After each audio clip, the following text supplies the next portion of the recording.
What I'm seeing right now, and what a lot of people are seeing, is that with this new administration, there's a lot going on. He's trying to establish himself, and the markets are going to be a little bit choppy in the near term.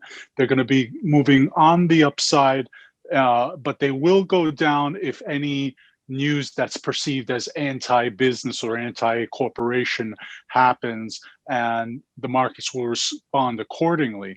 But the overall trend is looking very positive right now. You looked at just the past couple of weeks in anticipation with what was happening and with his inauguration, President Biden's inauguration, that we're seeing a trend on the upside, and also with the more certainty that we're seeing with the vaccines, and that there are newer vaccines coming out that are much simpler to use, do not need the refrigeration. I mean, Johnson Johnson has this one-shot deal now, so that can be very advantageous. And the market loves certainty, and that's why it's going to trend upward. In the broker-dealer sector, we are talking about some of the most regulated businesses in the world. And more regulation doesn't scare the banks. As a matter of fact, I think they're hearkening back to the Frank Dodd era. We're starting to see more the possibility of more regulation, and in some cases that's good, and in some cases it's bad. It can be an overburden for smaller institutions, and as it's really more geared towards the bigger banks.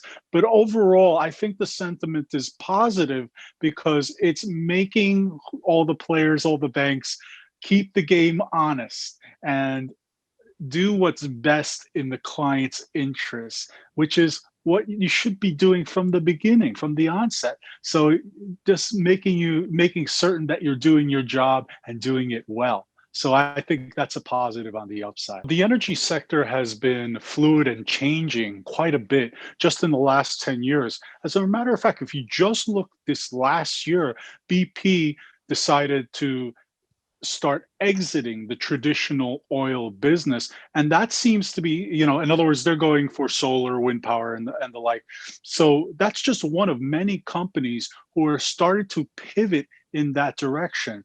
So overall, I think they've seen, these companies, BP, Shell, ExxonMobil, they've seen this trend coming, but it's not been something that's been in your face per se, and now it's coming to bear. So it's something that I think at first will put a lot of pressure on these stocks and companies to do better. So they're going to have to pivot, they're going to have to do better, and they're going to have to respond accordingly to the newer regulations that will be appearing coming forward. So, if your focus is long term, absolutely a great time to get in. Wait for a day where the market or something happens where those stocks go down, and then you could pick and choose where you want to enter.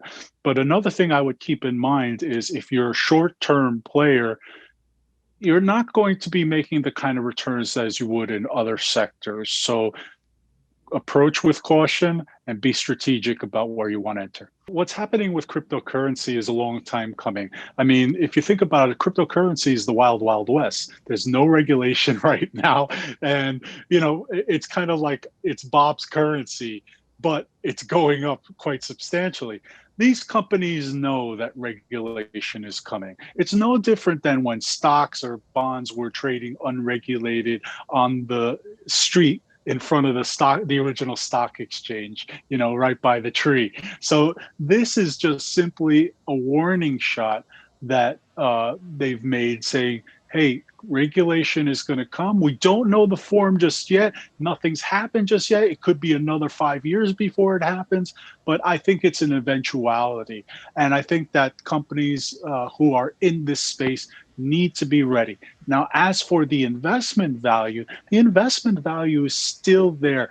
I reiterate and I stick with the point that I think that this is a new asset class. And I think it's important to remember that this asset class should be part of any quality portfolio, because like unproven investments, at first everything seems super risky, and it is. But you have to remember, the more as these more institutions come in, as these huge companies start using the cryptocurrency, it's going to become more stable and more recognizable. And you know, when it becomes, I always say, when does it become a regular thing? When an 18-year-old kid says to you, "I'm in cryptocurrency right now," and I've already had someone say that to me. So it just provides another way for you to make some return on your money. And I highly recommend it if you have the wherewithal and can handle the risk and it fits with your overall financial situation. To by all means examine it and move in if you're ready.